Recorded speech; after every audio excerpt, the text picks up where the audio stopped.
I'd like to welcome you all as well. And being Father's Day, I'd like to send a special blessing to all our fathers that are fathers in this incarnation, and to all of us, because we've been fathers in some incarnation. But more importantly, the principles and the essence of the father and the mother are very important for each one of us personally, to find that balance, to find that way of attuning ourselves to God in ways that not only are inspiring, but allow us to really be transformed. So let us take to heart this on this day of Father's Day. I'd like to share with you one of the whispers from eternity from Paramahansa Yogananda. So immerse yourself in the experience of these words. Thy gentle voice saying, "Come home," I often heard. But through many lives it was drowned in the tumult of my wild cravings. I have forsaken the jostling crowds of desire. In the solitude of my mind, my devotion bursts to hear thy voice. Take away every dream memory of earthly sounds that yet lurks in my mind. I want to hear thy still voice, ever singing in the silence of my soul. So I was reading this little humorous take on Isaac Newton's law applied to the internet. For every action, there is an unequal opposite overreaction.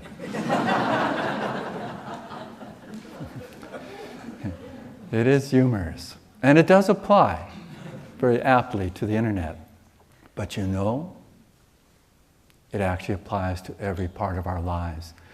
In a sense, it describes the test of delusion, of Maya, of how duality in its natural state does create an unequal and opposite overreaction. It's just the way that duality is set up constantly. In a sense, it hunts us down and it haunts us. A nice combination of words there. But if you think of your life, if you're real about thinking about your life, you'll appreciate that there's in each one of us either lingering karma or great bursts of karma at times that pull us away from where we should be going. More than where we should be going, but where we know we need to be going. And in a sense, that karma both lurks in hiding places and is abundantly overwhelming at other times. And I think each one of us can appreciate that. And so this reading today that combines a number of things really allows us to focus on what is needed.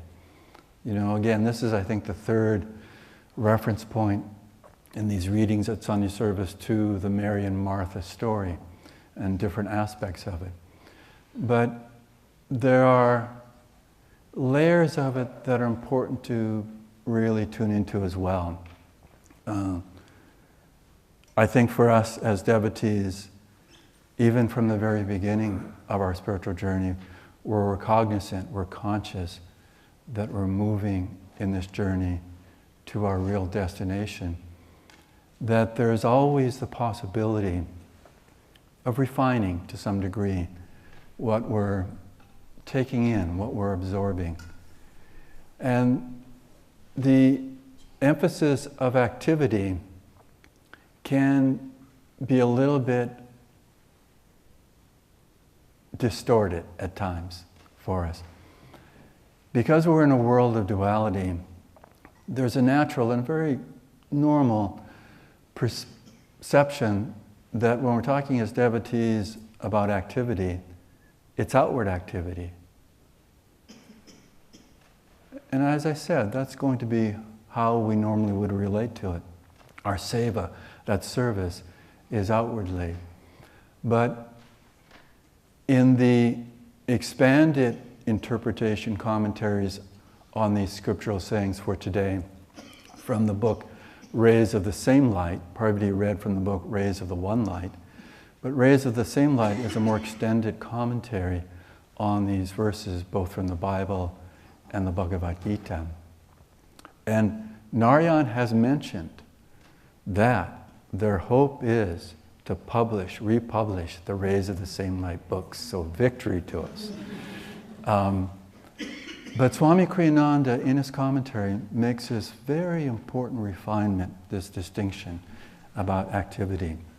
Because he talks about, just as the reading from the Gita, the Bhagavad Gita says, that one cannot reach that perfection just stepping away from action, just in renunciation, not being active as an instrument. But in this refinement, in this writing in the commentary of Rays of the Same Light, Swami Kriyananda points out that as we grow spiritually, as we uncover who we really are, as that more subtle realm of that divine touch comes into our world, we have this balance. And each one of us is in a different rhythm, perhaps, of that balance. But we come to this balance where we have more of a focus of the inward activity. So it's a flaw for us to think that meditation is an activity, that we're just going within and having inner communion. It is said through the scriptures, especially from India, that meditation is the most heightened activity without that outward expression necessarily. But it is that heightened activity. Why? Because it is more aligned to the expression of the divine flowing through us. The challenge for us, being in delusion, being in duality, being in these bodies, having an ego, is that we suddenly sway to the other extreme and we feel what the Gita is warning us against, of not acting. Well, if meditation is a more heightened activity, why don't I just do that all the time? Well, Nayaswami Haridas actually answered that, thank you, in your talk last week, when he described what Swami Kriyananda described of spiritual aspirants, that they would go up to the Himalayan caves and feel that they were going to do this inward activity full time, and ended up bickering about how much firewood they got compared to the other guy in the next cave, or the alms that they received from begging weren't sufficient to be sustenance for them. So that's there, that's clear. So thank you, Nayaswami Haridas. But the point is, for each one of us to be ever in tune with the subtle unfoldment of dynamic energy. What a dichotomy I just said, right? What? Almost a contradiction. But that refined inner flow of dynamic activity from our center that may or may not find its way in an outward activity. What our role is to always be open to those possibilities. Isn't that nice? To be open to those possibilities of what the divine grace is wanting to have happen through us personally, individually. Well, that's in a sense a miraculous gift to us, in a sense. It's the best birthday gift that we could have. That here's this invitation to say, come and explore. Don't do it by rote. Don't be automatic. Don't just do it by assumption. But live in the moment, live in the presence, and explore what is being asked of each one of us, of really rising as devotees out of karma. Because karma is with us until, as we know, that we're jivan muktas, liberated while living in these bodies. But if the ego is still there, it does not mean, and the Mahabharata, the story of the epic from India that the Bhagavad Gita is a part of, shows us that even when the going gets tough, which it does many, many, many, many times in the Mahabharata for the Pandavas and their army, representing all of us, it gets very, very tough. Defeat looks certain at times. But what's there is this attunement to saying, I am here for you alone, God. I am here for you alone. This is my dharma. This is my life. And this is where my energy can be directed. And then each one of us will find that balance, that rhythm, that sense of how this works with the outward activity, the outward seva, the outward service, and that ever refined, ever growing, expansive inner activity. What that means is that every moment we get to explore this. But you can see why, in the teachings of yoga, why relaxation is emphasized. It's so easy to get wound up, even in a spiritual cause, even in a spiritual direction. We can wind ourselves up tight, saying, I need to do this, I need to have this experience, this should be happening, I want to be ready for this one. Those are true, but they have to come from a different energy than a reactive energy. They have to come from a choice in life. They have to come from us saying, my willingness is always there. You know, I'm going to, one more time, embarrass Nayaswami Haridas. I hope that he doesn't get embarrassed. But I remember a gift that he gave to a few of us, that we were having a little meeting of some sort. This was back in the early 1980s, when Haridas and I were both on staff at the meditation retreat. There was no expanding light in existence at that time. So I thoroughly enjoyed the company of those that I served with up there, including Haridas. But I think it was in response to a question from a guest retreatant. But he said this amazing thing. He said, when someone is asking you something is being asked of you, and you don't feel you could do it, either in that time framework or whatever, and if you have to say no, always in your heart say yes. Always in our hearts, let us say yes. Because circumstances, karma, the pressures of life may not give us the opportunity always to jump in and outwardly act in that way that we know would be good. But if our hearts are always open, always resonating with saying yes, the divine will see that, understand that, appreciate that, and allow us to grow through that experience. But it's in the frustration when we say no, because we do want to say yes, and we get frustrated because we can't say yes. That simply closes us down. It closes us down for that divine touch. And if we can just move in that experience of saying, my Lord, what is it that's trying to happen here? My Guru, how can you come more into my life? How can you come so that my heart and yours are one? That my awareness is from the flow of your divine consciousness. That the tests I face are your gifts to me in this opportunity to grow further in my spiritual journey. You know, for the first time in many, many years, I asked the choir to sing a song, There's Joy in the Heavens.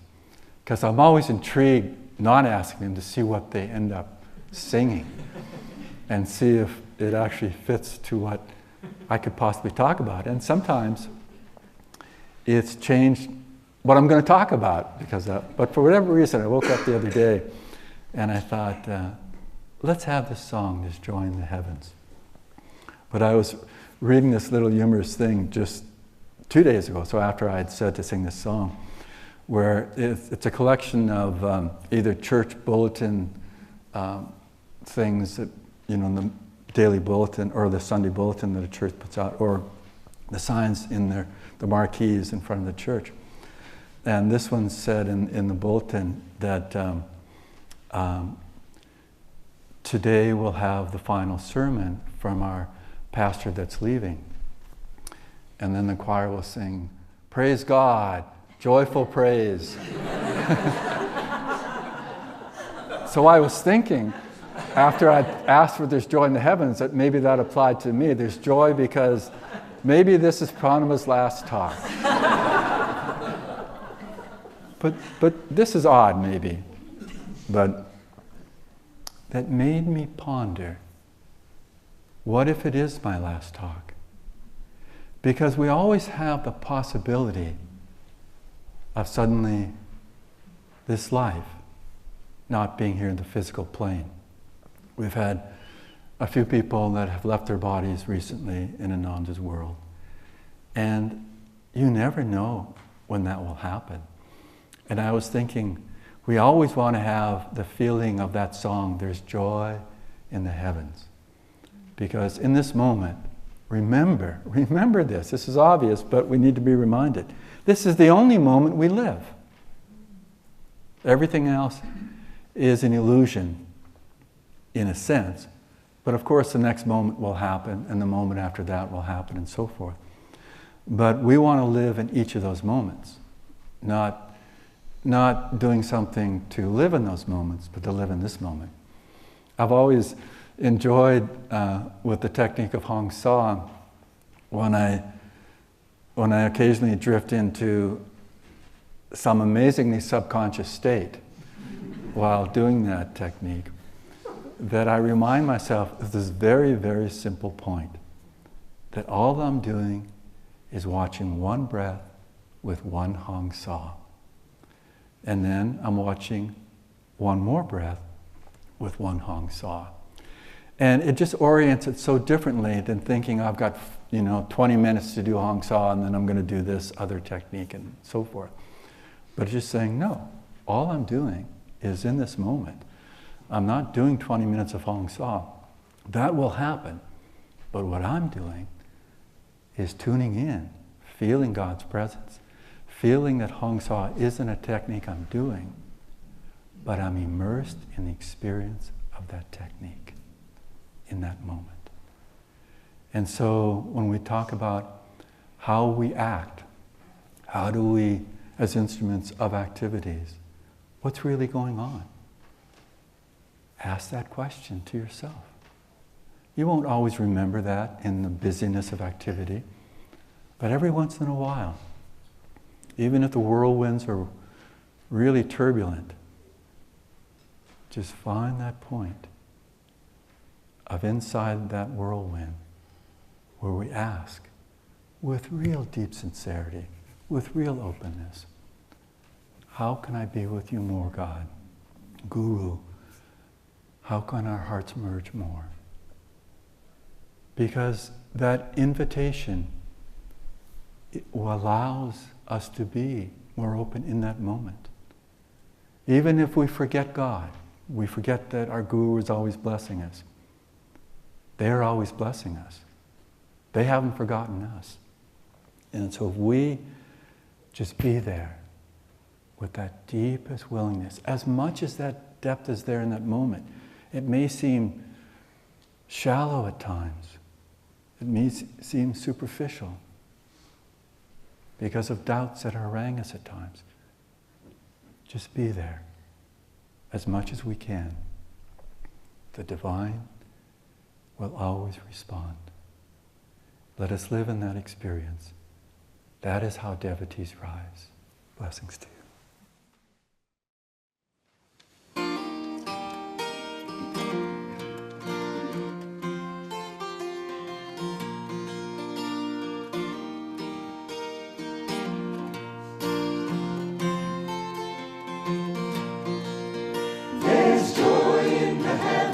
A smile on the mountains, and melody sings everywhere. The flowers flowers are all laughing to welcome the morning. Your soul is as free as the air. The flowers are all laughing to welcome the morning. Your soul is as free as the air. Leave home in the sunshine, Dance through a meadow, or sit by a stream and just be. The lilt of the water will gather your worries and carry them down to the sea. The lilt of the water will gather your worries and carry them down to the sea.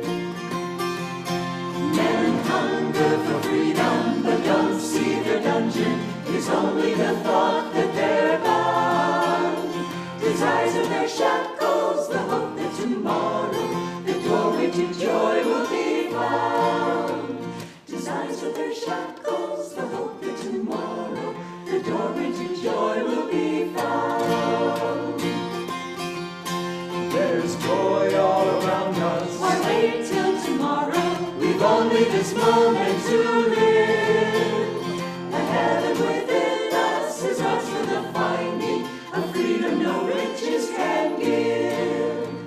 The heaven within us is ours for the finding, a freedom no riches can give. There's joy in the heavens, a smile on the mountains, and melody sings everywhere. The flowers are all laughing to welcome the morning. Your soul is as free as the air. The flowers are all laughing to welcome the morning. Your soul is as free as the air. The flowers are all laughing to welcome the morning. Your soul is as free as the air.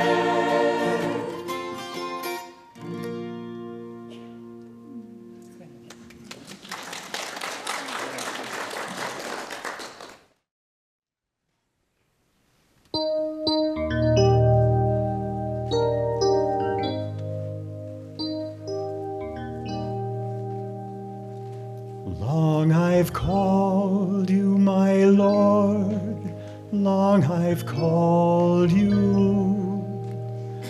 Many years I have longed for your sight, bathed the darkness with tears of devotion, offered candles in prayer to your light. How much longer, friend, must I cry your name? I am yours, ever yours. Will you come? I invite you to sing along with me. And if you know the harmony, please sing that. Long I've called you, my Lord, long I've called you. Many years I have longed for your sight, bathed the darkness with tears of devotion, offered candles in prayer to your